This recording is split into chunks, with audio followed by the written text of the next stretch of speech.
Je voulais simplement vous rappeler que nous avons publié cet ouvrage qui s'intitule « Le moment RCB ou le rêve d'un gouvernement rationnel, 1962-1978 », où on avait commencé déjà à travailler beaucoup de choses sur les problématiques qui ont été évoquées ce matin, notamment autour de la revue des dépenses publiques et la manière scientifique de pouvoir s'y investir. Et puis, puisqu'on a un peu parlé d'histoire, je voulais vous montrer le tome précédent qui s'appelle « L'invention de la gestion des finances publiques, du contrôle de la dépense à la gestion des services publics 1914-1967 ». Vous avez 3 communications qui sont en phase directe avec la revue des dépenses. Je vais juste brièvement vous lire les intitulés pour vous montrer que la problématique n'est vraiment pas nouvelle, ce qui a été déjà dit un peu ce matin. Premier article de Florence Descamps, les comités de réforme administrative et d'économie budgétaire, 1919-1959, vie et mort d'une politique de gestion publique, point d'interrogation. Deuxième article de Florence Descamps, Gabriel Ardan, le comité central d'enquête sur le coût et les rendements des services publics, 1946-1953, vers une évaluation des résultats de l'action administrative, point d'interrogation. Et dernier article de Florence Descamps, une tentative de politique de productivité dans les services publics, Gabriel Ardan et le commissariat général à la productivité, 1954-1959. Donc vous voyez que les problématiques que nous avons évoquées ce matin ne sont pas neuves. Je ne sais pas si c'est encourageant ou décourageant, mais en tout cas, il y a là matière, en tout cas, peut-être à réflexion au miroir du passé. Merci beaucoup, Eduardo. Merci Philippe. Et rappelons que ces 2 ouvrages sont donc présentés au stand d'ouvrage qui se situe dans le hall de conférence. Donc rebonjour à toutes et tous. Nous poursuivons donc la journée avec une nouvelle table ronde qui sera consacrée au pilotage politique amont et aval des revues de dépenses.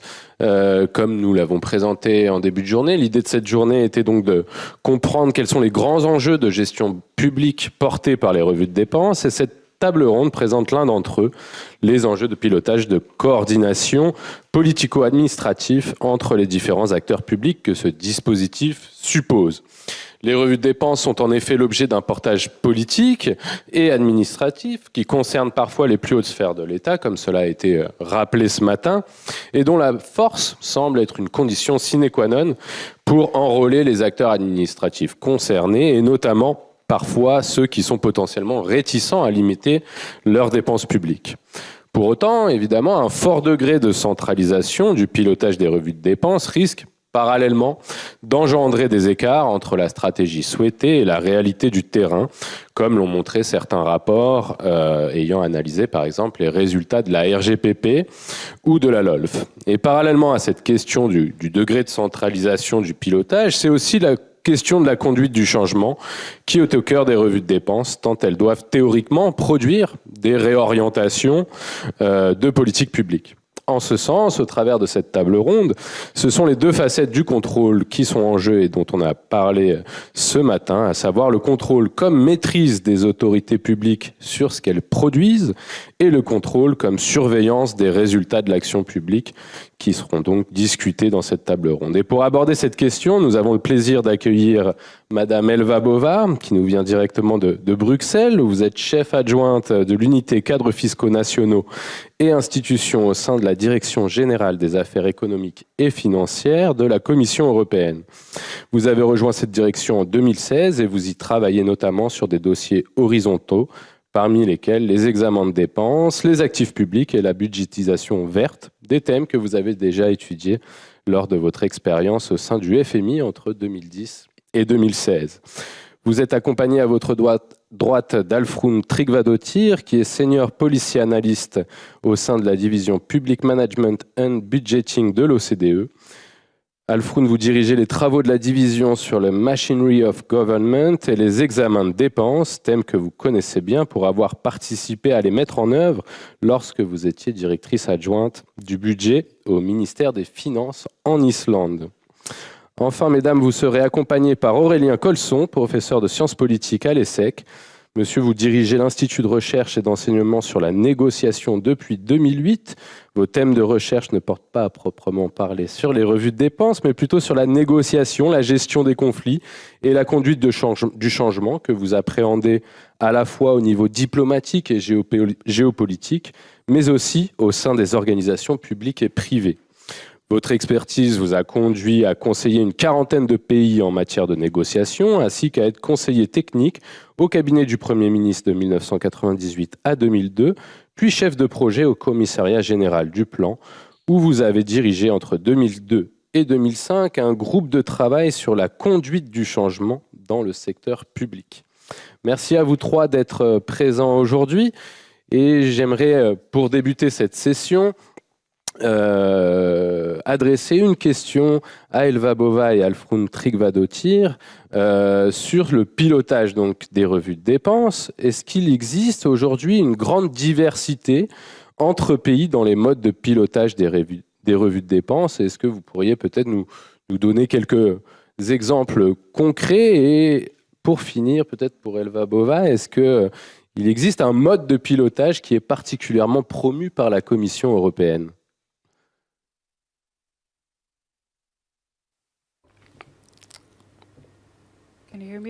Est-ce que vous m'entendez? Je vais passer à l'anglais, donc si vous voulez écouter la traduction, je vous en prie. Merci à tous, je suis très heureuse d'être là pour ce panel sur les revues de dépenses. C'est très important de mettre ça en place, tout particulièrement au jour d'aujourd'hui, en raison de la situation difficile auquel font face beaucoup de pays. Donc, il y a des différences, bien sûr, des différences très claires entre les pays dans la manière dont ces revues sont menées.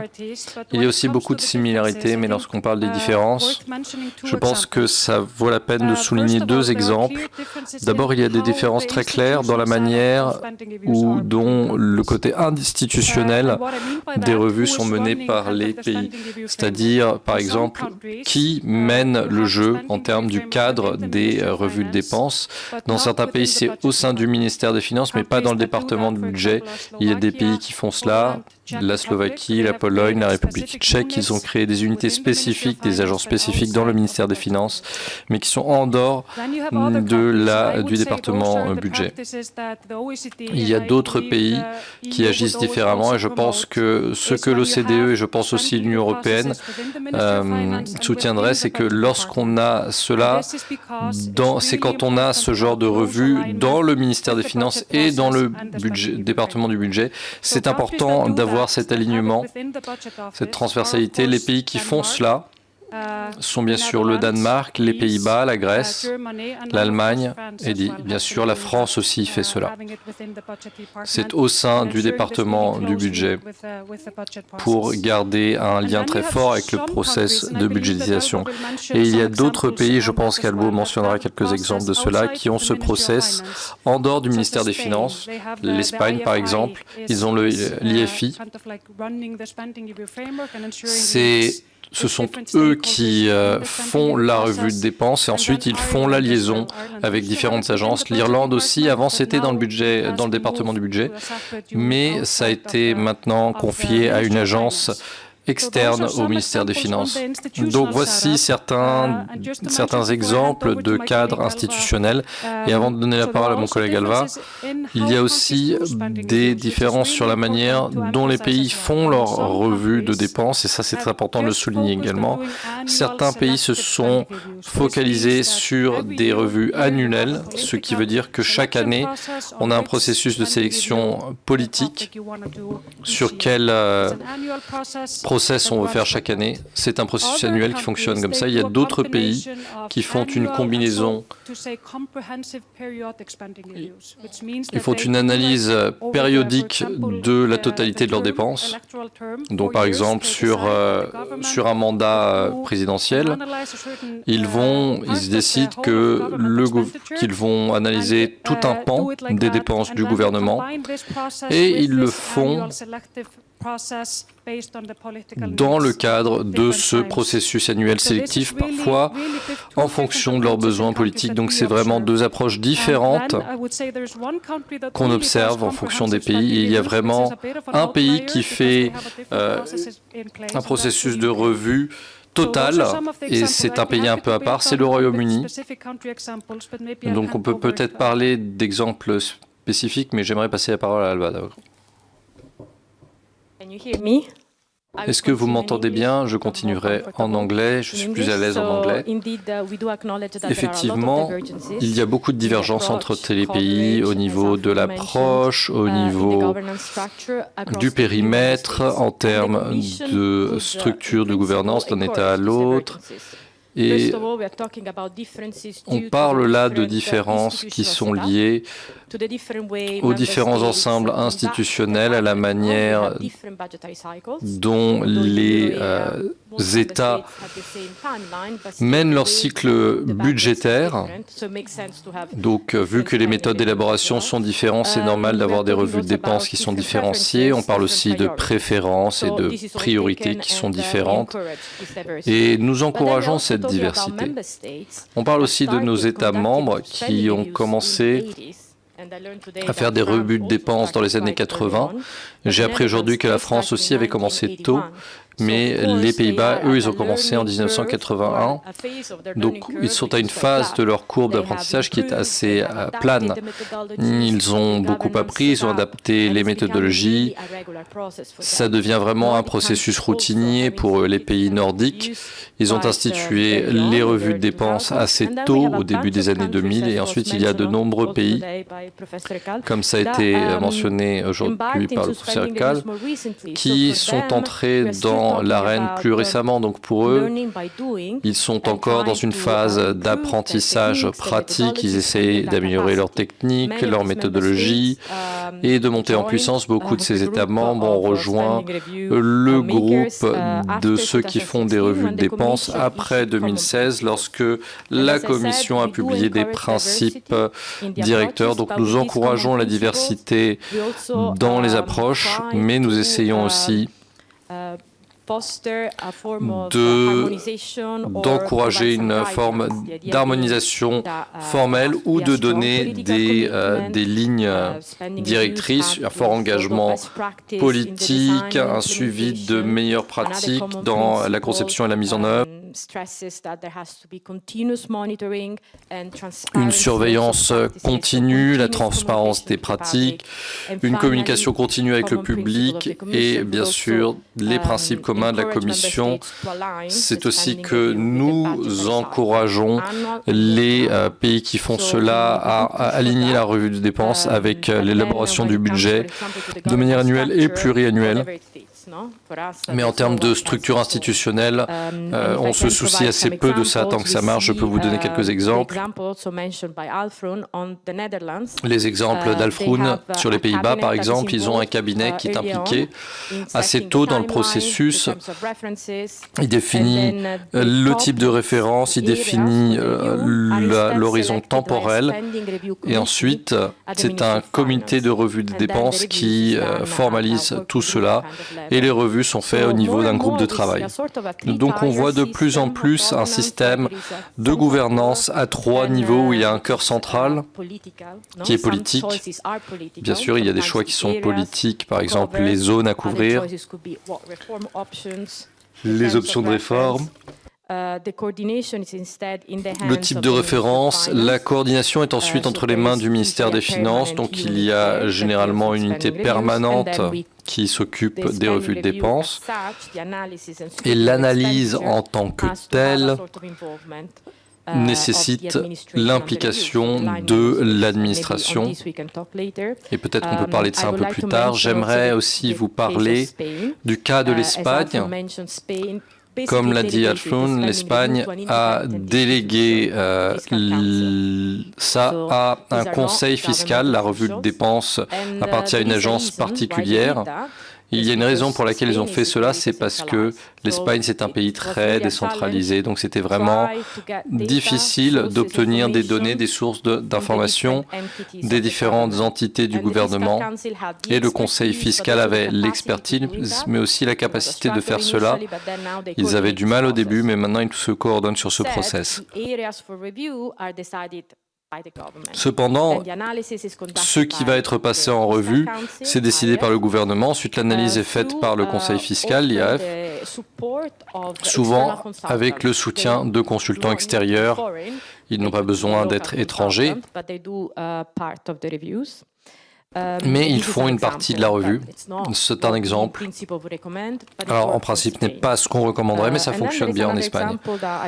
Il y a un autre exemple que j'aimerais souligner, l'Italie. L'Italie vient de mettre en place un nouveau cadre. Là aussi, c'est un système à 3 étages. Il y a un comité scientifique avec une composition de membres de la Banque centrale, de la Cour des comptes, du ministère des Finances, et eux, ils décident de ce qui va faire l'objet d'une revue de dépenses. C'est coordonné par une unité spéciale au ministère des Finances, et la revue est faite par le ministère des Finances lui-même et l'administration publique. Alors si j'ai 1 minute pour ajouter aux excellents exemples qu'Alva a soulignés, je veux juste parler de ce qui représente un défi pour les pays maintenant, c'est de renforcer l'impact des revues de dépenses et renforcer les pratiques. Donc pour vous donner quelques exemples, ce qu'on voit dans les pays, c'est qu'en général, lorsque les pays implémentent des revues de dépenses, ils ont vraiment une approche très étroite, très sélective, annuelle. Et ce qu'on voit, c'est qu'au fil du temps, ces revues deviennent plus larges en termes de périmètre et elles durent plus longtemps. Et ça se fait vraiment avec un fort niveau d'engagement politique dans le processus. En général, c'est lié aussi au cycle électoral. Et ce qui se passe, c'est qu'en temps de crise, les pays ont utilisé des revues de dépenses globales pour augmenter l'efficacité du secteur public, mais aussi pour réaliser des économies fortes. C'est ce qu'on a vu en 2008 après la crise financière. L'Irlande l'a fait, le Canada l'a fait, les Pays-Bas aussi. Ils ont mis en place des économies substantielles, ils ont augmenté l'efficacité grâce à ces rounds de revues de dépenses. Et on en discutera peut-être un peu plus tard dans le cadre de la table ronde. Mais à l'époque, bien sûr, il n'y avait pas la participation des ministères ciblés dans le processus. Maintenant, c'est beaucoup plus le cas. Il y a beaucoup plus de collaboration. C'est aussi lié au fait qu'il y a des structures administratives en place dans certains pays. Ce panorama des différentes formes que peuvent prendre le pilotage des revues de dépenses. Vous avez beaucoup parlé de comment on met en place une stratégie, comment on définit un périmètre autour de ces revues de dépenses.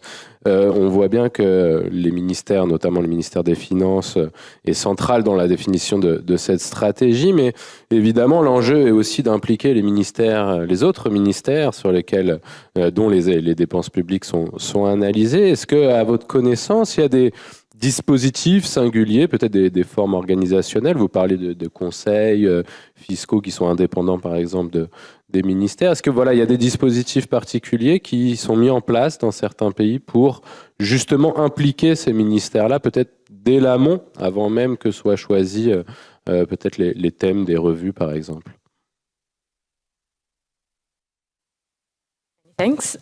Merci. Alors, c'est une question très pertinente et c'est un défi auquel beaucoup d'États membres font face.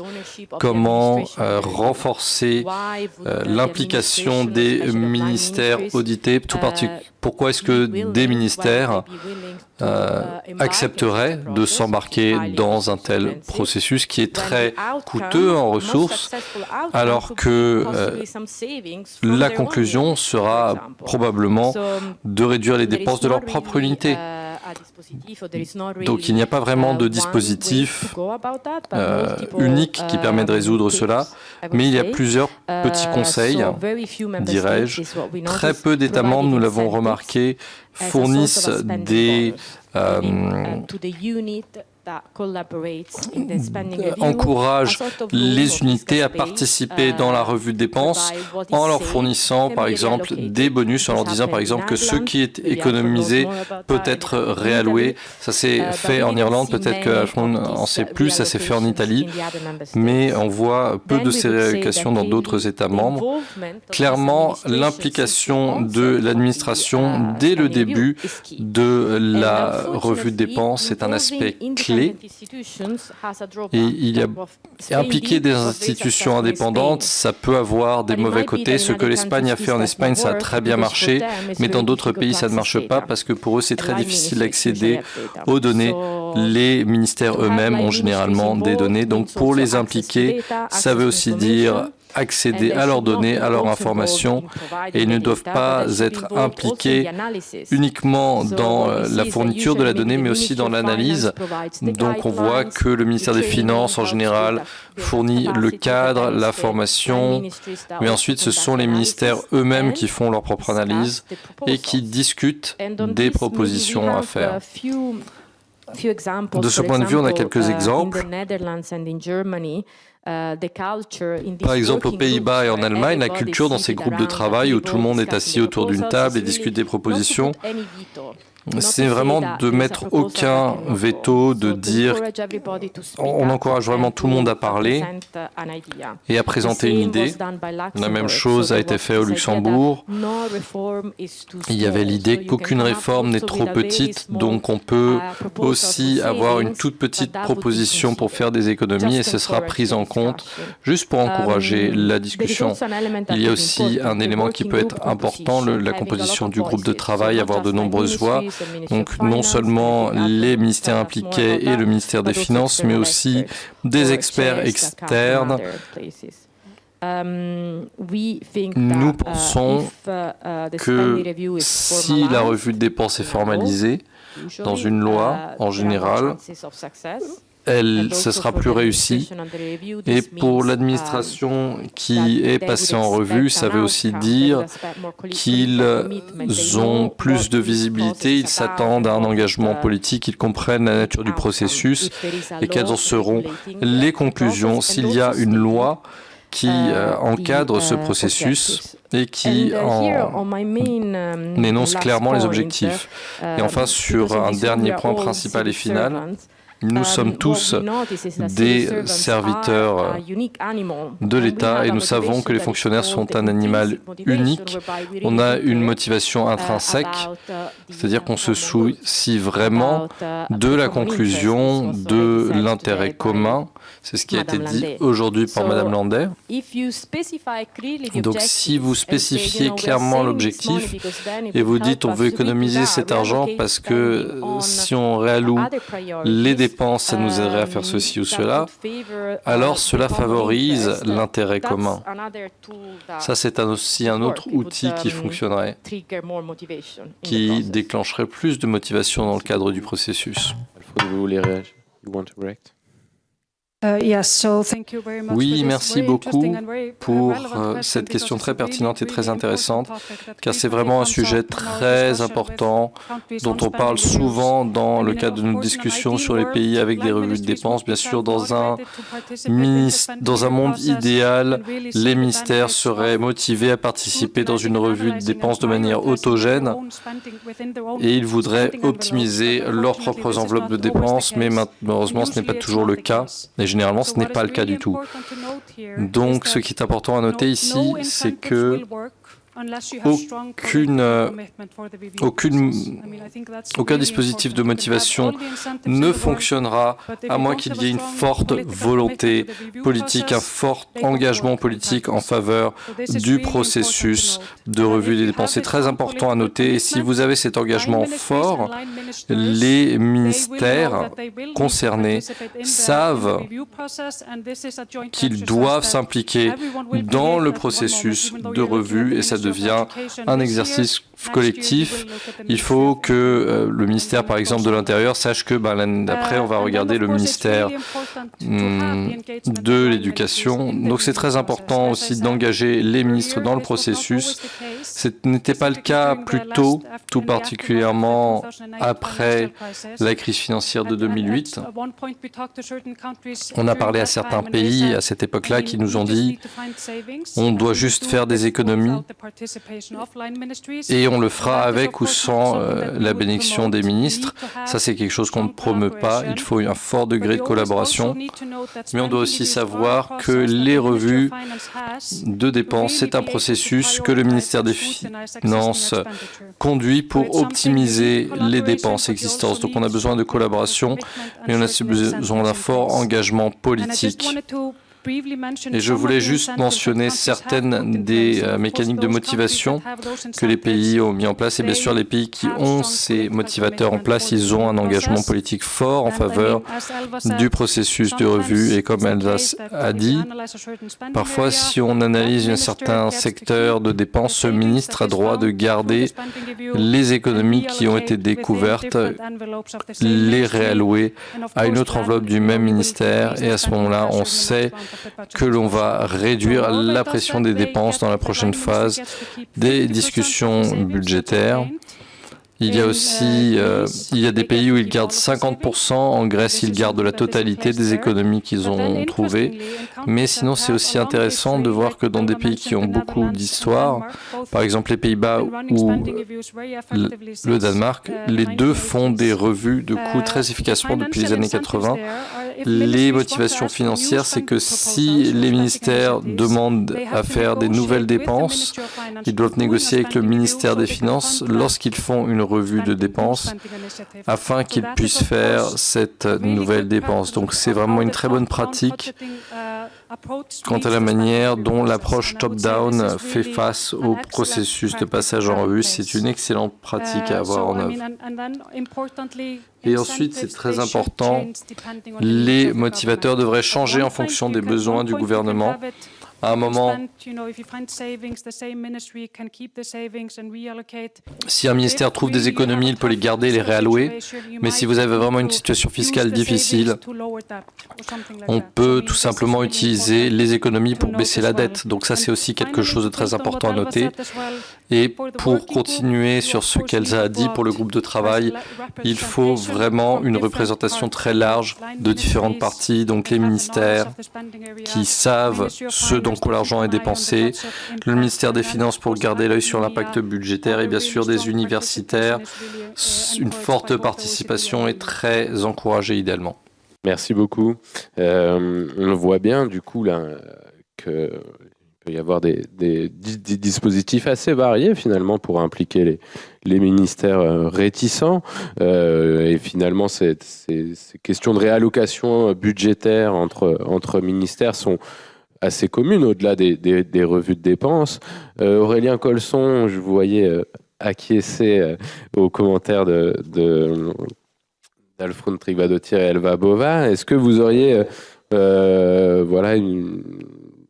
des techniques, des pratiques que vous connaissez de négociation, de désamorcement des conflits et de mise en consensus des intérêts sur lesquels vous pourriez revenir et qui vous semble intéressant pour éclairer finalement cet exercice des revues de dépenses? Oui, alors d'abord merci beaucoup pour votre invitation et je confirme d'emblée ce qui a été dit, à savoir que si vous avez attendu mon intervention pour enfin voir la lumière sur les aspects les plus subtils ou sombres des revues de dépenses, vous ne pouvez être que déçu puisque je suis incompétent sur ces questions. Mais ça a été dit, vous m'avez invité parce que cela fait 25 ans qu'en tant que politiste, je regarde de très près des processus de changement. Et évidemment, une bonne revue de dépenses doit permettre de documenter, justifier des changements qu'il faudra ensuite conduire. À ce stade de la table ronde, je voudrais faire 3 contributions. La première, c'est peut-être la plus personnelle. C'est pour souligner le sens que je trouve dans les débats qui nous réunissent. La revue de dépenses, c'est évidemment un processus technique, administratif, on pourrait dire bureaucratique, qui est important en soi. La revue de dépenses, c'est évidemment, vous l'avez dit, un enjeu financier qui va permettre d'améliorer l'efficacité de la dépense publique. Tout ça est vrai, tout ça est important. Mais il y a un troisième enjeu qui, à mon sens, est beaucoup plus lourd. C'est un enjeu qui est profondément politique. C'est qu'en particulier dans notre pays, et là je parle en tant à la fois que politiste et puis, je l'avoue, seconde petite casquette, il se trouve que je suis élu local dans une petite commune du Gard, qui est le 5e département le plus pauvre de France. Et le sens politique profond qu'on doit trouver dans l'exercice de revue des dépenses, c'est d'essayer de résoudre le paradoxe qui est devenu absolument insupportable à nos concitoyens et qui consiste à être un pays dans lequel, d'une part, le taux de prélèvement obligatoire est parmi le plus élevé au monde, et d'autre part, un pays dans lequel l'hôpital manque d'argent, il y a des déserts médicaux, les enseignants sont mal rémunérés, la recherche quémande, la justice est lente parce qu'elle est engorgée, même les armées n'ont plus de munitions. Et il faut bien comprendre que chez nos concitoyens, chaque fois qu'ils ont l'impression, de manière avérée ou de manière distordue, que la République ne tient pas sa promesse, ne tient pas ses multiples promesses d'efficacité dans la dépense publique, eh bien nous versons un peu plus vers un populisme des deux extrêmes qui est en train de ronger bien des départements dont celui que je mentionnais. Alors, ce premier point un peu personnel, je l'avoue, étant posé pour souligner le sens politique de tout ce que l'on aborde, d'un point de vue de conduite du changement, les revues de dépenses vont avoir une utilité fondamentale qui est celle qui consiste à donner aux décideurs une qualité d'information. Alors, ce n'est pas parce qu'on a une qualité d'information qu'on va forcément pouvoir prendre les bonnes décisions. Par contre, ce qui est certain, c'est que si on n'a pas au départ le bon diagnostic, on ne pourra jamais prendre et mettre en œuvre les bonnes décisions. Ça démarre avec cela. Et j'avais envie de vous proposer une toute petite distinction pour qualifier cette notion de diagnostic. Distinction qu'on emprunte, c'est un peu exotique, mais je crois que mon rôle aujourd'hui est d'apporter des choses un peu exotiques.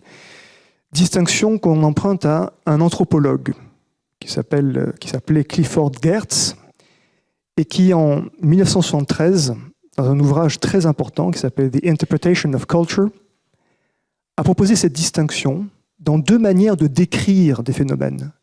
Il y a d'une part ce qu'il appelle thin description, description fine, qui va consister à finalement faire un relevé qui peut être détaillé, mais très superficiel, des objets, des dépenses. Et puis d'autre part, il a ce qu'il appelle thick description, description épaisse, où on va rentrer de manière approfondie dans la signification de ce qu'on observe. Alors, j'ai entendu ce matin Madame Joder citer la Première ministre qui a eu cette expression il faut investiguer les couches profondes de la dépense publique, donc je n'étais pas au courant de cette expression, mais en tout cas, ce que ça signifie, c'est que les revues de dépenses doivent non pas se contenter de regarder les choses telles qu'elles sont, mais elles doivent s'efforcer d'aller en profondeur, analyser ce qu'on pourrait appeler l'effet final recherché. À quoi ça sert finalement? Parce que c'est bien la question qu'in fine nos concitoyens se posent. À quoi ça sert? Quelle est la part entre, dans une dépense, la proportion qui va effectivement servir à produire un service qui est attendu, et quelle est la part, au contraire, qui va être un peu phagocytée par une complexité administrative qui est en fait sans impact sur cet effet final recherché. Et c'est pour cela que j'ai bien aimé ce matin la question qui était posée par Madame Agnès Arcier sur l'évaluation. Parce que là aussi, on pourrait retrouver cette distinction entre thin description et thick description. Si l'évaluation, j'ai bien écouté ce que disait Madame Lamarck, reste encore trop juridique et consiste à vérifier que les règlements ont été respectés, on est dans de la thin description. Et je pense que ce n'est pas de cela dont on a besoin. On a besoin de voir si, en profondeur, l'effet final recherché par une politique publique est atteint. Et de manière un peu, peut-être là encore caricaturale, mais Je voudrais citer le général Gallieni. Quand Gallieni arrive sur le front en 1916, une situation absolument catastrophique, il fait une revue, non pas des dépenses, mais des activités, et il a cette conclusion. Il dit à son état-major, nous ne sommes pas là pour respecter le règlement, parce que le règlement est trop souvent à l'encontre de l'intérêt national. Nous sommes là pour servir l'intérêt national, fût-ce en violant le règlement. Fin de citation. Alors évidemment, c'est caricatural, mais on voit bien à nouveau cette notion. Est-ce qu'on est dans du superficiel, où le règlement est respecté, ou est-ce qu'on est dans quelque chose de beaucoup plus substantiel, et on s'attache vraiment à savoir si la dépense obtient l'effet final recherché. Alors, sur l'aspect consensus, négociation, dans la seconde partie de la table ronde, on sera un peu plus pragmatique, mais vous m'interrogez sur finalement les espaces de dialogue, de négociation, et on pourrait en distinguer deux types. Il y en a un au niveau un peu macro, les enceintes politiques, le Parlement, le débat public qui va essayer de répondre à la question « que changer ? Que faire ?» Et malheureusement, là encore en tant que politiste, on ne peut que constater que la qualité de la prise de décision, des processus de débat dans ces enceintes-là subissent actuellement une dégradation, une régression. C'est-à-dire que dans notre pays qui, politiquement, culturellement, n'a jamais été très habitué à ce cheminement patient et négocié vers un compromis, puisque notre culture révolutionnaire nous a légué l'impression qu'un compromis est une compromission et donc une trahison, et donc il vaut mieux éviter. Et nous vivons actuellement un moment de recrudescence de cette approche où la contestation, l'opposition, le rapport de force sont valorisés, cultivés, quand parfois ça ne fait pas partie d'une tactique assumée comme telle. Je ne sais pas s'il va y avoir un retour de balancier salutaire, où on va redécouvrir l'intérêt social et politique de cette notion de compromis, ou si on va au contraire s'accoutumer vers toujours plus de violence dans le débat. Et puis il y a d'autre part les enceintes qui peut-être vous intéressent plus, les enceintes où on ne va pas répondre à la question « que changer ?», on va répondre à la question « comment s'y prendre ?» Donc ce sont des enceintes de dialogue social, des enceintes plus micro, managériales. Dans cet espace du comment, de la mise en œuvre, là je pense qu'on peut s'extraire un peu de l'air ambiant et qu'on va pouvoir réussir à générer du consensus. Et là on retrouve tout l'intérêt à nouveau des revues de dépenses, c'est qu'il y a un aspect, j'en livre un, on reviendra après sur des choses plus pragmatiques. Mais il y a une notion fondamentale dans mon champ à moi, du conflit, de la négociation, ce qu'on appelle la justice procédurale, procedural justice.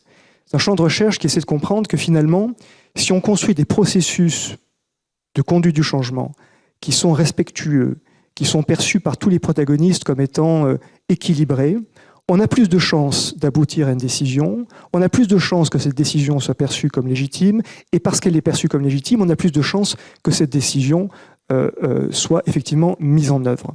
Et dans cette procedural justice, un ingrédient majeur qui a été mis en lumière par un professeur du MIT, Larry Susskind, c'est ce qu'il a appelé le joint fact-finding, c'est-à-dire la recherche en commun des faits.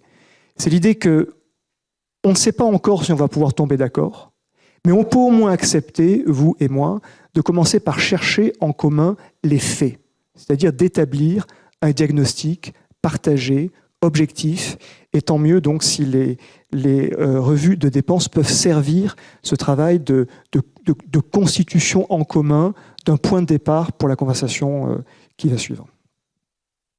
Merci beaucoup, monsieur, pour cette intervention qui nous fait prendre de la hauteur ou de la profondeur, selon où on se situe. Je voudrais poser une question, peut-être, vous évoquez pragmatique, mais une question sur la place des instruments dans ces revues de dépenses. On a beaucoup parlé des méthodologies, beaucoup parlé des processus. On sait que l'action publique est aujourd'hui outillée avec des instruments spécifiques de suivi des réformes. Une question peut-être pour vous deux. Est-ce qu'il y a certains pays qui ont mis en place des tableaux de bord, des indicateurs particuliers pour suivre ces revues de dépenses dans le temps, et peut-être aussi pour suivre si les recommandations qui en ressortaient ont été mises en place? Voilà, une question pour Alfred, si vous voulez commencer.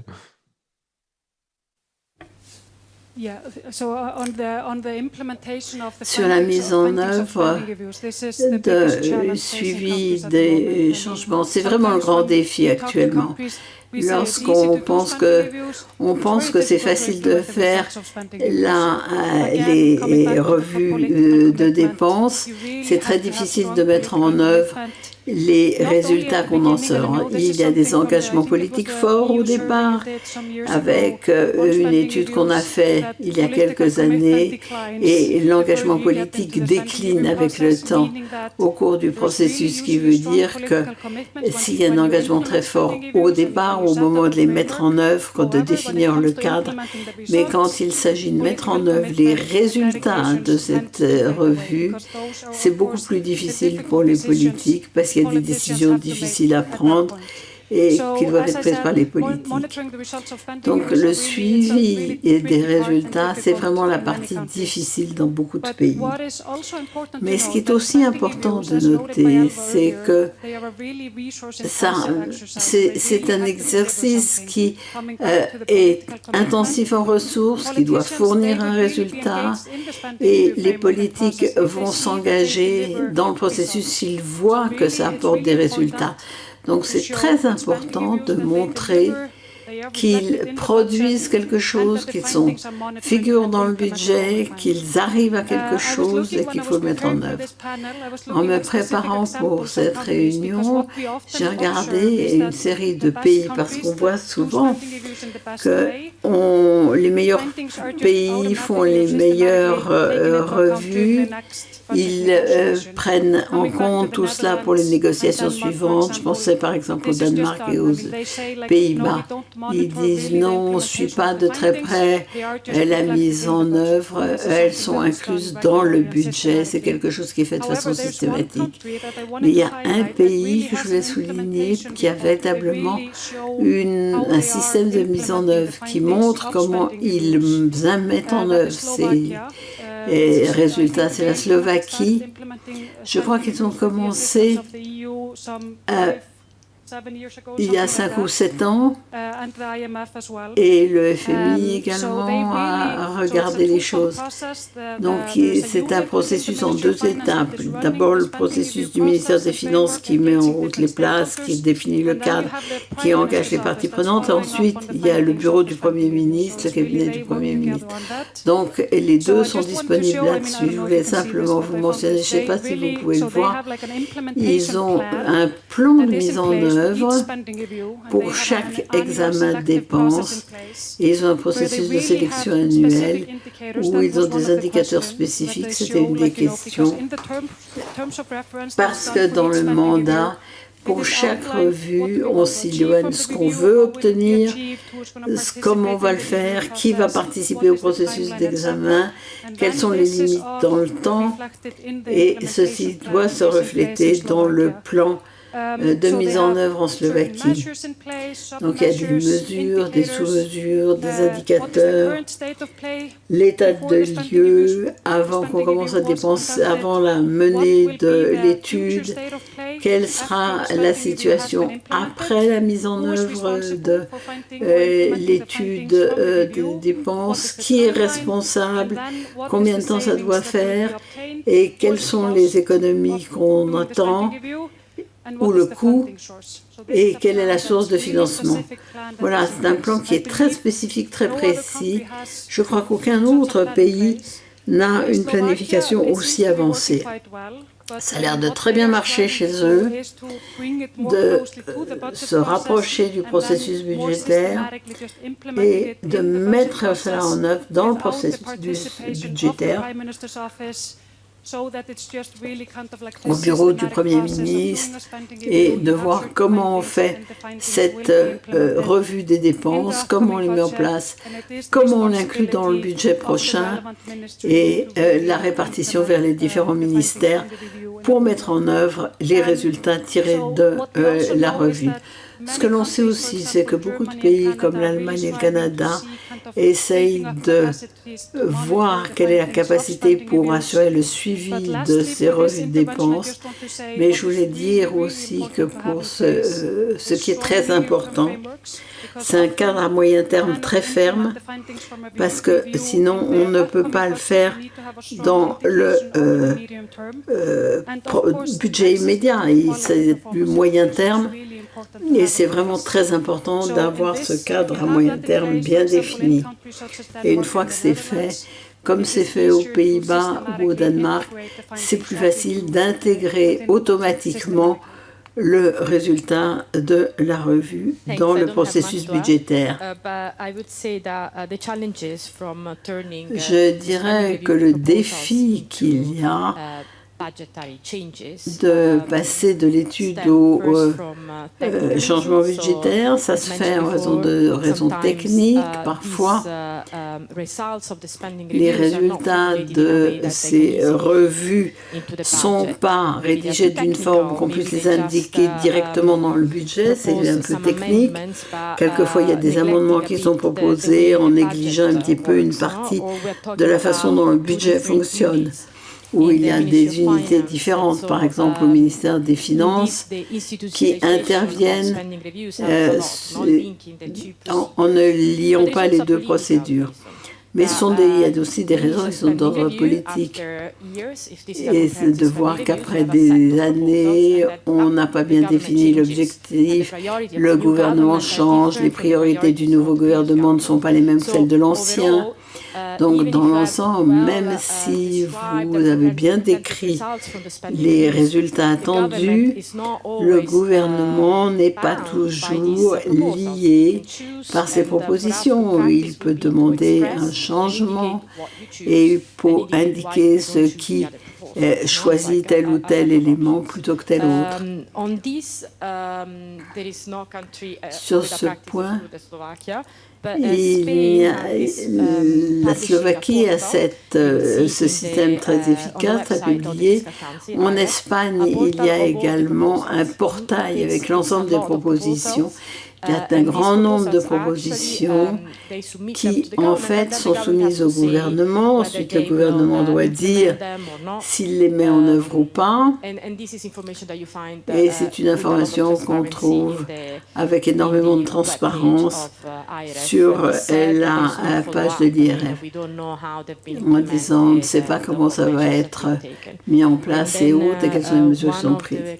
Mais l'un des pays qui rejoint le groupe de pays, qui est la Roumanie, il y a une demande pour que le comité budgétaire de Roumanie assure un suivi de voir si les mesures proposées dans les revues de dépenses figurent au budget. C'est juste une exigence, on va voir comment elle va être mise en œuvre.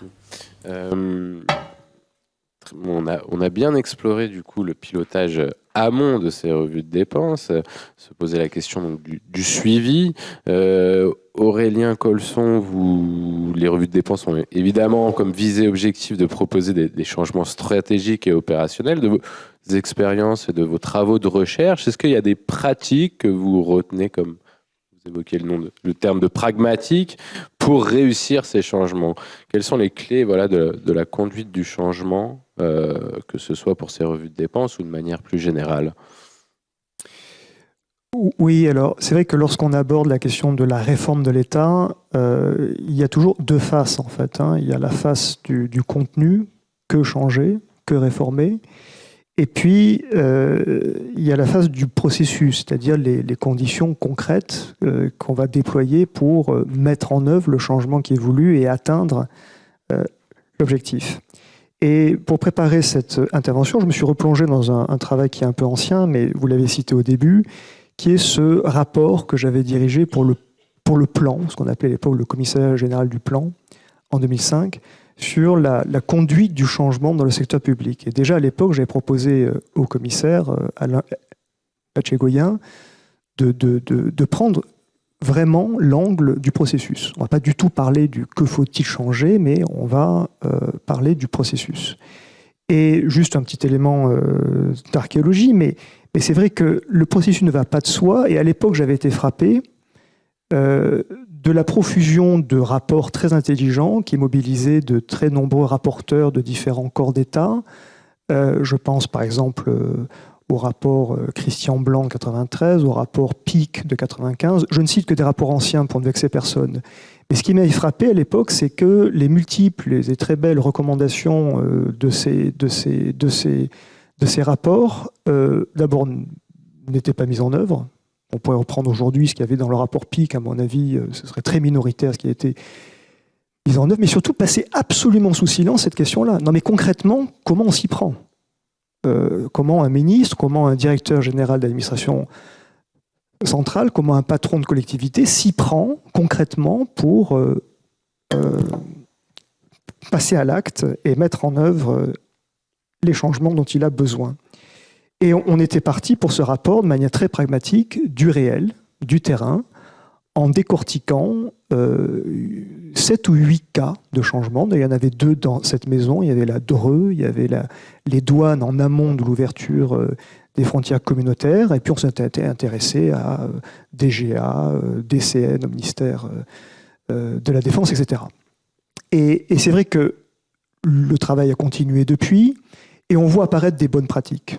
On voit apparaître d'abord des erreurs à ne pas commettre, et puis des approches qui, sans constituer des baguettes magiques, malheureusement, plus on va s'inspirer de ces bonnes pratiques, plus on augmente la probabilité que le changement se déroule, qu'on y arrive, malgré les heurts et les écueils. Et finalement, il faut garder espoir. D'ailleurs, je me rappelle ce petit rapport à l'époque, j'avais proposé, parce qu'on faisait des groupes de travail, le commissaire Etchegoyen voulait qu'on donne des noms, et le nom qui m'était venu au départ, c'était d'appeler ce groupe de travail Sisyphe.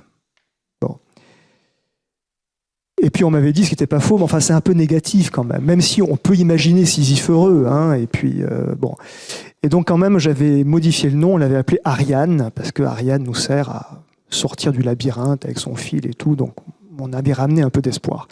Et donc c'est possible, et finalement les bonnes pratiques, elles vont se ranger dans 6 composantes, et quels que soient les objets qu'on observe, on retrouve ces 6 composantes. La première, évidemment, il faut un projet qui tienne la route. Bon, que techniquement, ça soit solide. Et ce projet, il ne se suffit pas lui-même, il faut qu'il soit porté par une vision. Il faut que ça ait du sens. Et c'est encore plus vrai aujourd'hui. Les gens en ont ras la casquette d'être noyés sous des trucs dont ils ne perçoivent pas le sens. Et donc, un bon projet, au-delà de sa compétence, de sa solidité technique, c'est un projet qui est porté par une vision, par du sens, parce qu'on ne va pas réussir un changement si on ne sait pas où on va et pourquoi on va. Cette vision, elle doit être claire, elle doit être positive, rassurante en tout cas. Il faut qu'elle soit partagée, et non pas unilatérale. Et ça me semble très très important d'être capable d'expliquer aux différentes parties prenantes le sens de ce changement. Donner du sens. Ça, c'est le projet et la vision. Première composante, c'est évident. Deuxième composante, c'est la connaissance intime du terrain sur lequel va s'appliquer ce changement. Son histoire, sa culture, son identité, ses spécificités. C'est pour ça qu'à l'époque, par exemple, je m'étais intéressé à ce qu'on appelait DCN, la Direction des chantiers navals, qui est devenue aujourd'hui un des leaders mondiaux Naval Group. Parce que les chantiers navals, c'est 4 siècles d'histoire, avec une spécificité très particulière.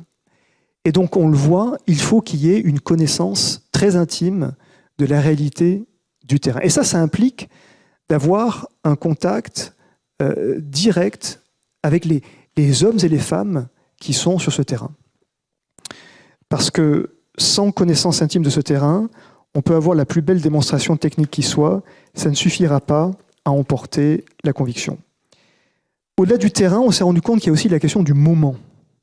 Voilà, il y a des moments qui sont plus favorables que d'autres. Et donc, le bon conducteur de changement, si je puis dire, il est capable soit de saisir le moment, et à défaut, il est capable de le créer, il est capable de le susciter.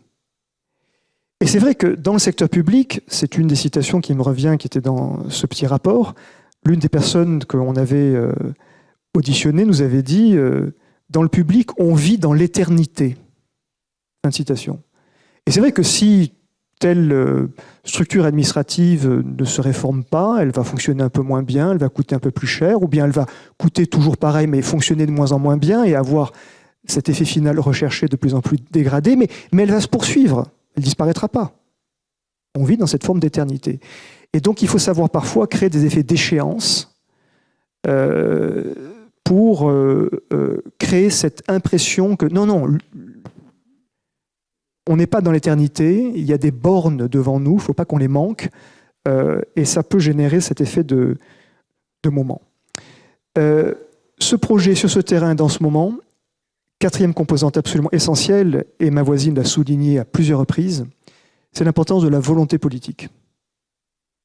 Un changement, pour voir le jour, doit être porté par une volonté politique, un engagement résolu, public, au plus haut niveau possible, et surtout maintenu dans le temps. Parce que la stratégie la plus fréquente qu'on va trouver chez des gens qui ne veulent pas s'engager dans un changement, ils ne vont pas argumenter, c'est fatigant, ils ne vont pas s'opposer, au moment c'est fatigant, ils vont simplement jouer la carte de l'inertie, c'est-à-dire attendre que les choses s'arrêtent. Voilà. Bon. Donc il faut maintenir cette volonté politique sur la durée, il faut beaucoup de persévérance, consistency. Cinquième composante, et c'est là où on touche quelque chose qui est assez gazeux, assez nébuleux, et pourtant je le vois partout, c'est essentiel.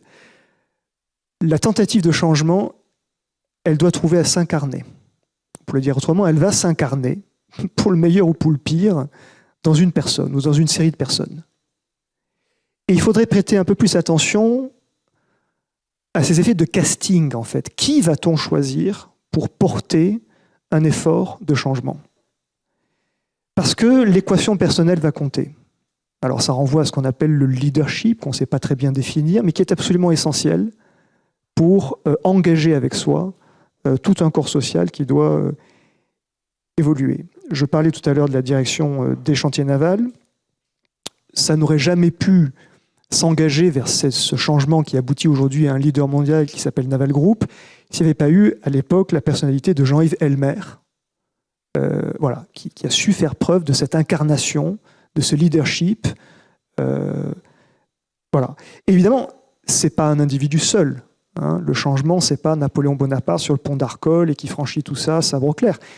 Le bon leader va toujours s'entourer d'une task force, d'une équipe dédiée qui va regrouper les compétences techniques, mais pas seulement, dont il a besoin.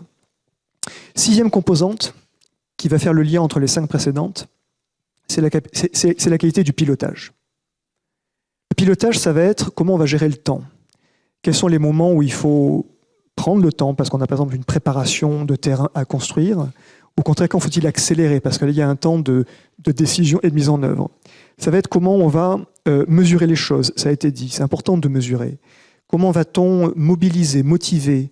Et c'est pour ça qu'il faut, quand on construit un changement, d'essayer d'avoir ce qu'on peut appeler des quick wins, c'est-à-dire des premiers petits résultats qui vont nourrir la dynamique de changement en montrant que voilà, ce qu'on est en train de faire ensemble, c'est pas pour aboutir à des résultats merveilleux dans 150 ans. C'est très vite, il y a des premiers éléments qu'on mesure et qui permettent de maintenir la motivation.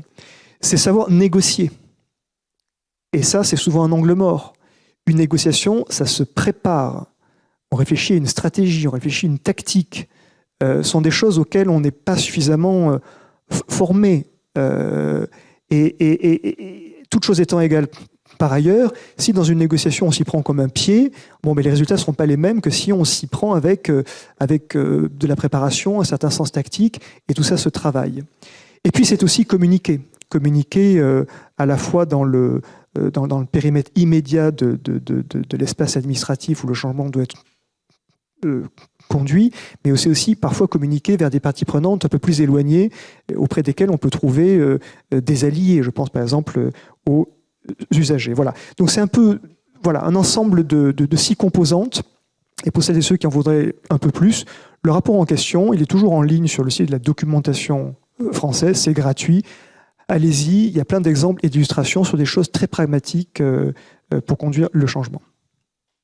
Merci beaucoup.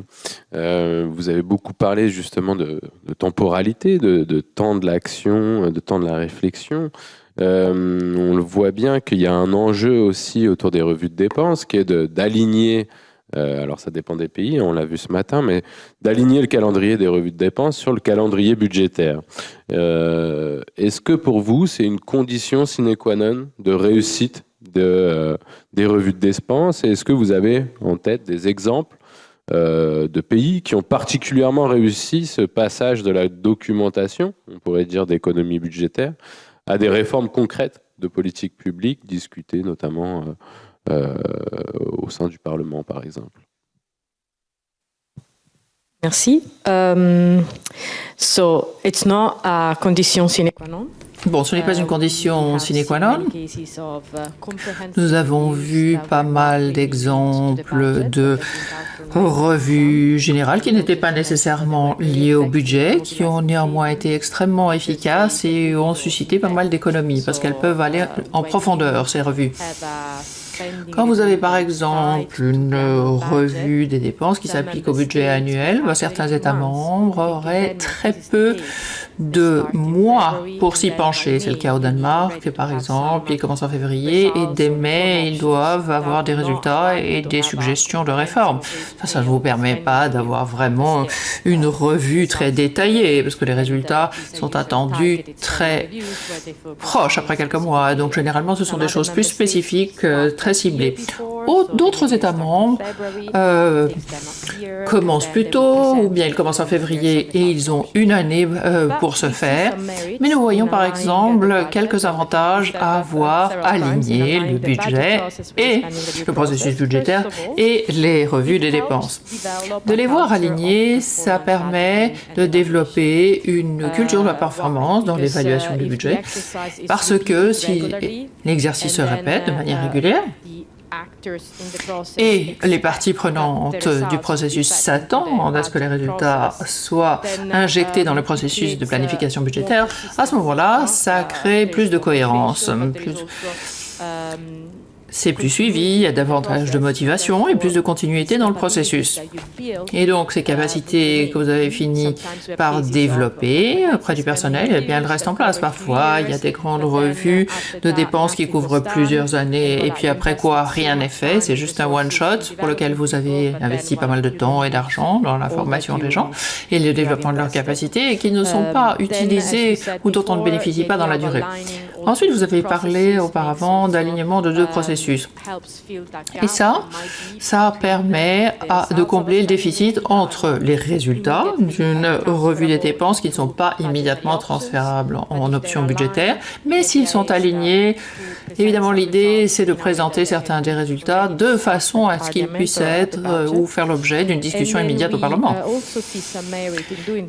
ou pour le budget. Et nous voyons également des avantages dans la mesure où les efforts peuvent être calibrés aux objectifs ou à l'ambition. Par exemple, vous savez qu'une mesure ne fera jamais l'objectif d'une discussion si elle est trop sensible, à un moment politique trop sensible. À ce moment-là, on ne s'embarque pas dans l'année. Donc, il y a une réalité tangible au processus qui est créé.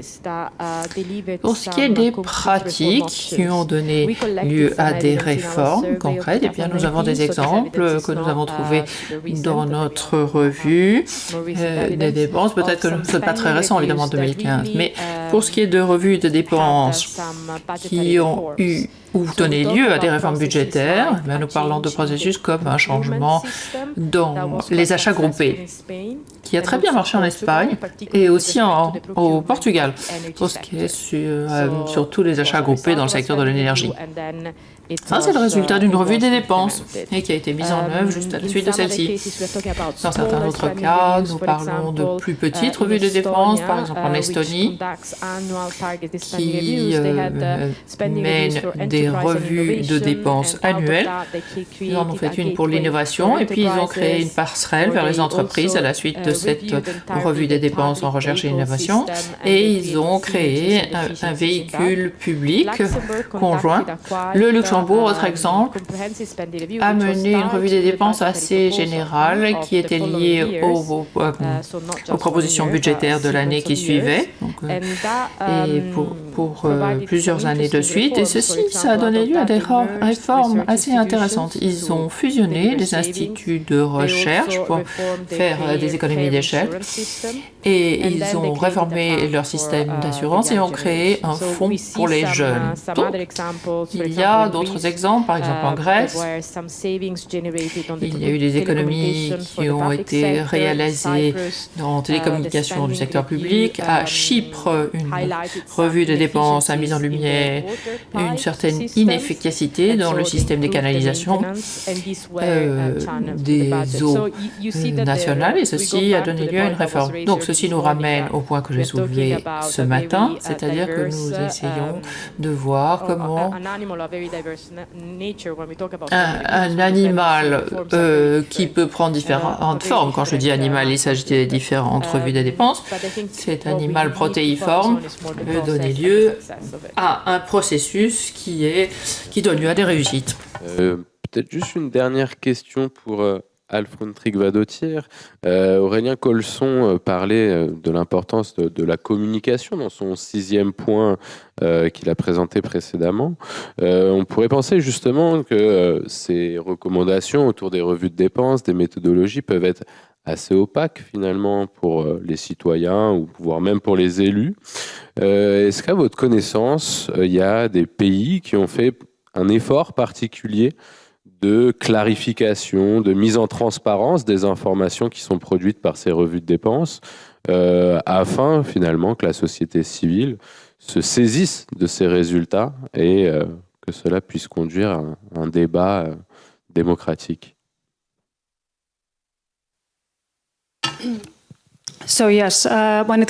Oui, tout à fait. Quand il s'agit de présenter les recommandations d'une bonne manière, il y a un point à souligner qui est relié d'ailleurs au point évoqué par les deux autres orateurs à mes côtés ici. Vous devez formuler des recommandations très claires et vous devez aussi présenter des options desquelles choisir. Pour les politiciens, par exemple, si vous avez une revue des dépenses, vous devez formuler à la fin différentes options que les politiciens peuvent prendre en considération et qui sont potentiellement mises en œuvre dans le budget. Donc il faut avoir des options.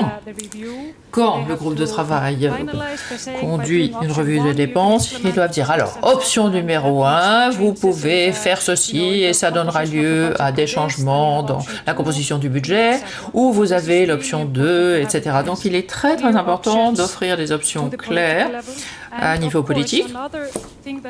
Et une autre chose qui est aussi très importante et qu'il faut souligner, c'est quelque chose que font plusieurs pays, c'est de faire une présentation publique du résultat de la revue des dépenses. Parfois on dit que les citoyens ne semblent pas être très intéressés par le budget. Eh bien, ceci n'est qu'une estimation, parce que certains des pays qui mènent très bien ceci, parfois leur débat public sur la revue des dépenses est très très important pour que les mesures soient mises en œuvre dans le budget. Par exemple, je parlais de collègues irlandais l'autre jour, et ce qu'ils faisaient, c'est qu'eux utilisent des revues des dépenses, ou du moins les plus importantes, qu'ils les publient, parfois les envoient à certains journaux ou médias en disant « Voulez-vous évoquer ceci, en discuter ?» Et ensuite, le public en général est au courant de la démarche de la revue des dépenses, et ça peut donner lieu à des changements plus importants dont le contribuable est informé. Donc c'est important de publier les résultats de la revue des dépenses de manière claire. Cela veut dire aussi de ne pas publier 200 pages, sans quoi personne ne va comprendre. Et ceci évidemment est lié à d'autres facteurs tout aussi importants. Si vous avez 600 documents différents, personne ne va comprendre le budget. Donc essayez de le faire de manière claire et concise. Vous ne voyez peut-être pas très bien à l'écran, mais voici ce qu'ont fait les Pays-Bas. Ils ont une page, donc le rapport de la revue des dépenses est publié. avec, disons, 20 à 30 pages pour essayer de rester concentré. Et ensuite, ils ont un résumé d'une page qui montre quelles sont les conclusions principales de la revue des dépenses. Donc je crois que c'est une bonne pratique, vraiment une bonne pratique, que vous puissiez montrer ceci d'une manière simple et concise, qui est présentée aux parlementaires pour qu'ils puissent savoir quelles sont les conclusions, comment ils peuvent les mettre en œuvre et quelles sont les options. Et donc cela permet aussi aux citoyens d'en prendre connaissance. Voilà, je ne sais pas si mes collègues veulent élaborer sur ce point. Oui, alors une illustration directe à ce que vient de dire Alfred, ça renvoie à cette recherche sur la justice procédurale. Il y a une double erreur qu'il faut éviter. La première erreur consiste à croire que les agents impliqués dans un changement ne comprennent pas bien. Si, ils sont parfaitement capables de comprendre. Mais il y a une deuxième erreur. C'est qu'en général, on croit qu'ils ont toute l'information qui leur permet de décider ce qu'il faut faire et pourquoi. En fait, non, ils n'ont pas l'information. Et donc, quand on prend au sérieux ces deux erreurs, et qu'on fait l'inverse, c'est-à-dire qu'on prend le temps de communiquer l'information, justement sous un format adapté, alors les gens sont parfaitement capables de comprendre que 2 plus 2 égale 4. Mais il faut leur donner le 2, le plus et le 2, de manière qu'ils soient adaptés. Et aujourd'hui, communiquer, c'est pas envoyer un email, hein. C'est pas mettre une affiche dans un couloir. C'est aller parler aux gens. Parler physiquement. Donc ça, je confirme absolument, c'est une très bonne pratique de construire ces diagnostics partagés en donnant l'information et en faisant un enjeu préparatoire absolument essentiel pour réussir le changement. Merci beaucoup. Elle va vouloir réagir. Vous vouliez rajouter? You want to add something? Non, je voulais simplement ajouter l'importance de ce point, ce que nous voyons dans certains pays, et vous le savez certainement, vous avez le guide budgétaire du citoyen. Ça existe dans bien des pays. Vous avez un petit livret. Évidemment, le budget, c'est généralement beaucoup plus détaillé, mais celui destiné aux citoyens est une version réduite du budget qui montre combien est alloué à l'éducation, combien est alloué à l'enseignement, combien est alloué au sport, combien est alloué... Enfin, bref, ceci est un outil très, très, très précieux. Même chose pour la revue de dépenses, et qui permet d'engager les citoyens, engager le public dans la discussion. Et c'est très, très simple à faire, voilà. Juste pour enfoncer le clou. Merci à vous trois pour ces interventions. Il nous reste un peu plus d'un quart d'heure pour prendre quelques questions, s'il y en a.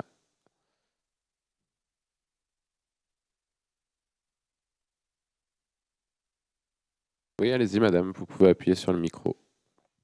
On a souvent parlé de la difficulté à expliquer la réforme de l'État d'une façon générale et des choses parfois assez compliquées qui pour nous sont un peu du quotidien à l'opinion publique. Et on a parlé un peu plus tôt dans la journée des populismes.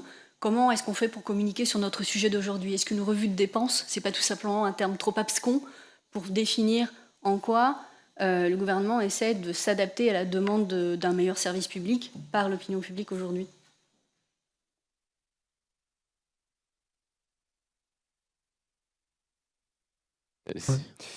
Je trouve que la question est centrale et je renvoie au premier point que j'ai abordé. Tout ce dont vous avez parlé aujourd'hui de manière très éclairée, précise et docte, je pense qu'il ne faut pas oublier le sens profond que ça a dans le contexte politique que nous vivons.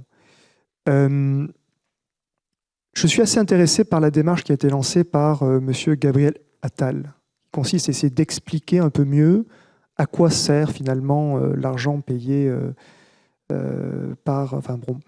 Et je crois que ce qui me frappe, et encore une fois plus, en tant qu'élu local, quand je discute avec des gens divers et variés dans un petit village du sud de la France, je pense que beaucoup de gens se sentent abandonnés et n'ont pas conscience de ce qui est fait pour eux, parce que ça n'est pas formulé, communiqué de manière simple. Si une famille qui s'est investie pleinement dans le moment des gilets jaunes, par exemple, cette famille, quand on l'interroge, elle se dit « mais moi, on ne fait rien pour moi. Je travaille, donc je n'ai pas d'aide. et je paye des impôts parce que je gagne quand même juste assez. Mais on ne fait rien pour moi. Si cette personne, on lui rappelait qu'elle a 2 collégiens, que chacun de ces collégiens coûte à la collectivité 8 000 € par an pour aller au collège, que l'intervention des pompiers pour le problème qu'il y a eu il y a 6 mois, ça a coûté 1 000 €, puisque c'est le prix d'une intervention du SDIS dans le Gard. S'il y avait une manière simple de communiquer à nos concitoyens ce que la collectivité publique fait concrètement pour eux, je pense qu'une partie du problème serait réglée. Et encore une fois, ça participe de ce qui a été dit. Les gens sont parfaitement capables de comprendre, mais il faut leur donner l'information d'une manière qui soit adaptée.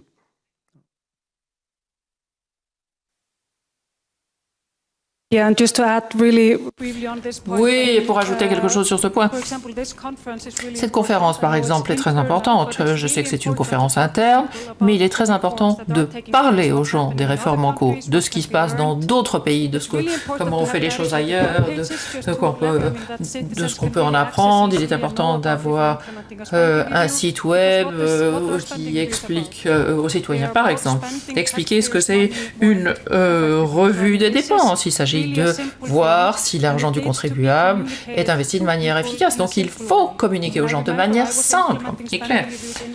Je me souviens, je mettais en œuvre des petites revues des dépenses en Islande, un petit pays certes, mais nous avons une grande conférence et on a demandé aux gens, au hasard, les gens dans le public, on leur a demandé comment ils trouvaient que les gens pouvaient, ou que l'argent du contribuable pouvait être mieux dépensé. Et l'un a dit « Oh, j'attendais au bureau de l'administration fiscale l'autre jour et j'ai attendu longtemps et je crois que si on faisait ceci ou cela, ça pourrait aller mieux. » Donc les gens ont des opinions sur les manières de dépenser l'argent public. Comment les impôts que eux payent, comment cet argent est dépensé. Donc je crois que c'est important de leur expliquer. Et si vous me permettez d'insister sur ce point et d'ajouter un petit point, les canaux de communication sont importants.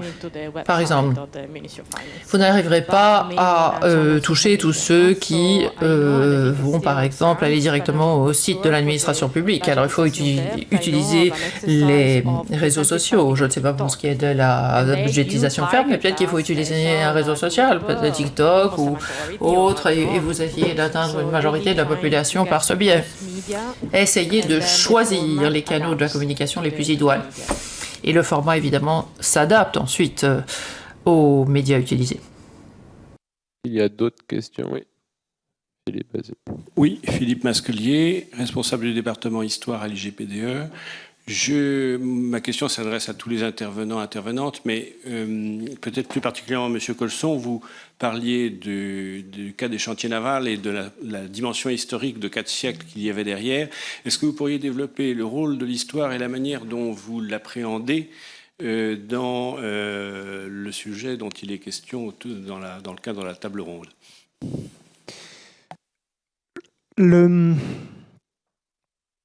Pierre Rosanvallon dit qu'on gagne toujours à faire la généalogie longue des questions. Et je crois que c'est vrai aussi pour les organisations. Il n'y a pas de tabula rasa. On ne demande pas à des gens, à des agents, de changer la manière dont ils travaillent, de voir des périmètres se modifier, en faisant comme si tout ça venait de nulle part. Non. Les organisations sont des êtres collectifs avec une histoire, avec un passé, avec une sensibilité. Et je ne connais pas vraiment de conduite de changement qui a pu faire l'abstraction de ça. Même, par exemple, un des cas auxquels on s'était intéressé à l'époque précisément parce qu'il était très exotique, c'était la manière dont Renault avait réussi à sauver Nissan. J'ai regardé très près comment Carlos Ghosn s'y est pris. Ghosn, quand il débarque à Tokyo en 1998, il sait qu'il s'attaque à un trésor industriel national du Japon. Une entreprise qui a 1 siècle ou presque. Et il va être extrêmement respectueux de l'identité de Nissan.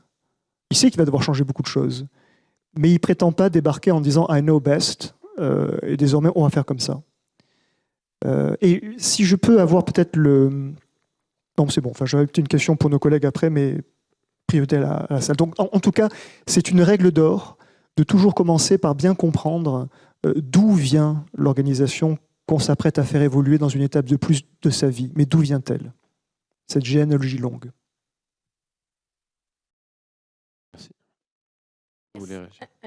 Tout à fait. Et c'est tout aussi vrai de connaître l'histoire de votre institution, mais aussi de connaître l'histoire des institutions d'autres pays qui ont tiré les leçons de leur expérience. Évidemment, c'est un autre pays, c'est une autre institution, mais il y a des leçons à en tirer et elles sont très importantes. Et alors, moi j'ai une petite question pour vous. Je trouve qu'on a beaucoup de chance d'avoir des intervenantes qui viennent de l'extérieur, qui viennent de l'étranger. C'est une des grandes richesses, je pense, de cette journée. Dans les différentes missions que j'ai eu à mener dans une quarantaine de pays, ça m'a appris qu'il y avait deux sortes de destinations. Il y a les pays dans lesquels, en général, les gens cherchent à résoudre des problèmes. Et puis il y a les pays, et je pense que la France en est l'archétype, dans lesquels les gens cherchent surtout à montrer qu'ils ont raison. Et dans nos sujets budgétaires, je pense que c'est un écueil collectif que nous avons. On est beaucoup plus attaché à essayer de démontrer qu'on a raison, et que d'ailleurs c'est l'exécutif qui devrait, non pas le Parlement et machin, des trucs de territoire. Et peut-être qu'on manque un peu de cette approche très pragmatique que j'ai vue à l'œuvre, par exemple, aux Pays-Bas. C'est merveilleux de travailler aux Pays-Bas. L'Islande, je ne connais pas, mais c'est peut-être le cas. Où en fait, non, ce qui compte, c'est résolvons un problème.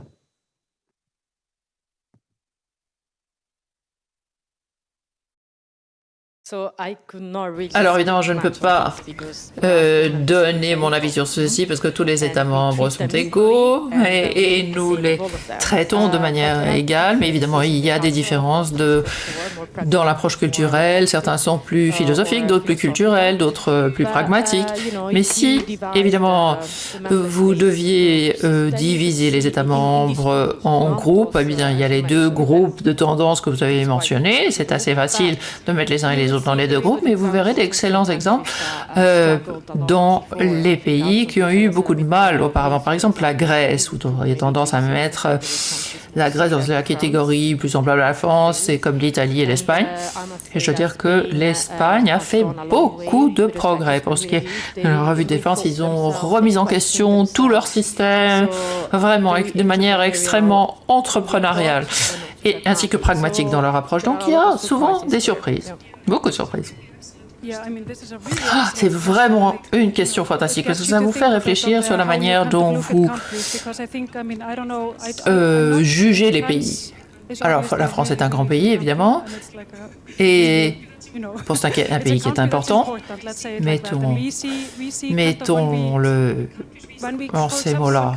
Mais évidemment, dans des pays, quand on fait des enquêtes avec l'OCDE, on voit différentes attitudes. Les pays plus humbles, qui ont traversé des crises vraiment très difficiles, ils sont très humbles et ils disent « Oh, nous ne faisons pas grand-chose », mais ce sont souvent ces pays-là qui font quelque chose de très très important. Évidemment, le Danemark en est un bon exemple, tout comme la Finlande. C'est un pays qui dit « Oh non, on ne sait pas comment faire, on ne fait rien », mais alors vous regardez leurs pratiques budgétaires et vous voyez très clairement qu'ils ont des pratiques budgétaires très solides en place.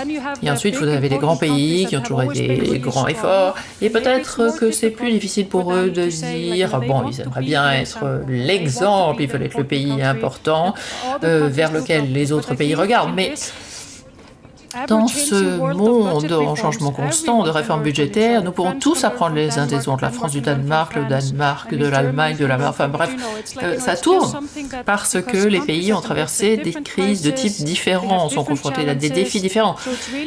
Donc c'est très difficile évidemment pour certains pays de dire que tout le monde ne fait pas tout bien et qu'on peut tous apprendre les uns des autres. Et ce sont très souvent les pays qui ont vraiment souffert à la suite de crises, comme la Grèce.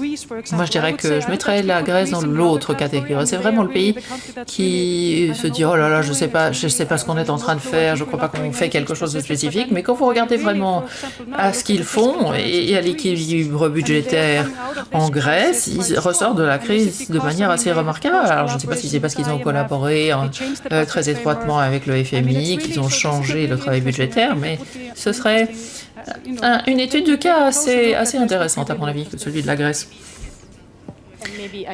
Et peut-être puis-je ajouter quelque chose en revenant à ce que j'ai dit ce matin.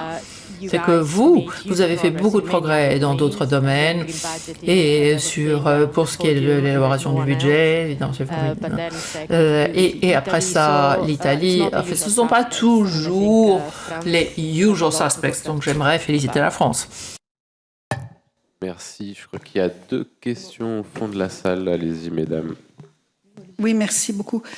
Agnès Arcier, vous avez tous les 3 beaucoup insisté, évidemment, je pense qu'on sera tous d'accord ici dans cette salle sur la volonté politique, l'importance de la volonté politique, et vous avez aussi tous les 3 parlé des spécificités culturelles. Ma question porte sur le niveau de la haute fonction publique derrière la volonté politique. Autrement dit, n'y a-t-il pas aussi une responsabilité propre de ce niveau-là et une volonté nécessaire à ce niveau-là également pour pouvoir faire avancer les choses ? Y a-t-il des pays, par exemple, où est inscrit logiquement dans le fonctionnement normal d'une administration une étude permanente des dépenses, une revue permanente, un examen permanent ? Y a-t-il un travail permanent dans certaines administrations à ce sujet-là ? Qu'est-ce qui fait peut-être que, à certains niveaux de très haute direction dans l'État, on ne devrait pas obligatoirement être dans cette logique-là de conduite du changement, en tout cas en matière d'examen de dépenses et de ressources. Et ne pas tout attendre de la volonté politique, qui est évidemment nécessaire, mais qui cela offrirait un soubassement plus fort, bien évidemment, à ce niveau-là. Merci beaucoup. Peut-être une réponse rapide, qu'on puisse prendre une dernière question de la voisine de madame. Ah non, c'est bon, c'était la même ? Bon, bah alors vous avez tout votre temps. Oui.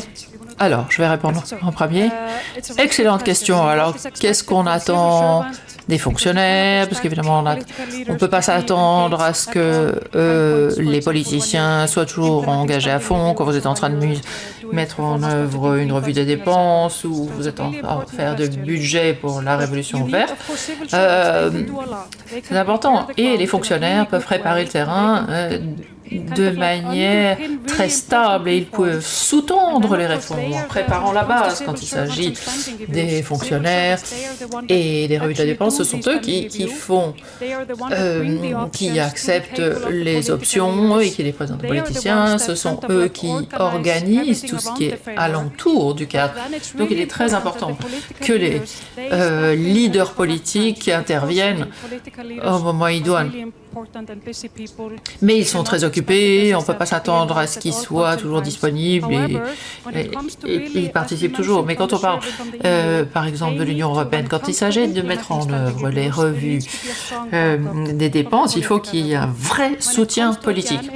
Quand il s'agit de mettre en œuvre les conclusions de la revue des dépenses, là, il faut un soutien fort des politiciens. Mais entre les deux, ce sont les fonctionnaires qui font le travail. Et quand vous avez les élections prévues, alors les fonctionnaires peuvent jouer un rôle très important parce qu'ils peuvent préparer les choses pour la revue de dépenses du prochain gouvernement. Alors j'espère que ça a été bien expliqué. C'est la différence. Les fonctionnaires font leur travail au quotidien, mais les politiciens doivent entrer dans le jeu et prendre les décisions qui leur incombent au moment donné. En une minute. En une minute, oui, toujours sous l'angle de la conduite du changement, l'implication, la responsabilité des hauts fonctionnaires va être absolument essentielle. Un élément qui donne un peu espoir. Il se trouve que je coordonne depuis 2002 le séminaire de négociation dans l'administration publique à l'ENA et désormais à l'INSP. Donc toutes les promotions, chaque année, depuis 2002, ont un cours de négociation de 3 ou 4 jours selon les années. Lorsque j'ai commencé en 2002, il y avait toujours dans la promotion une proportion importante d'élèves qui disaient « Mais pourquoi on a un cours de négociation ? L'État ne négocie pas. L'État impose. L'État, c'est l'acte unilatéral. On ne va pas apprendre à négocier. » Sur la durée de 20 ans, j'ai vu cette proportion s'amenuiser.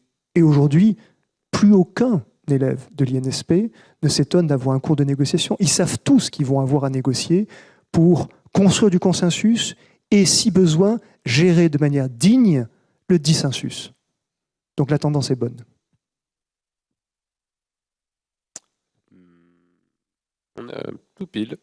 Merci à tous les trois pour vos interventions passionnantes. On peut les applaudir.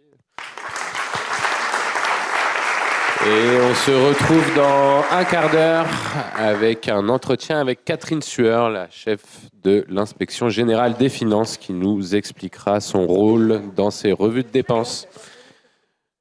À tout de suite.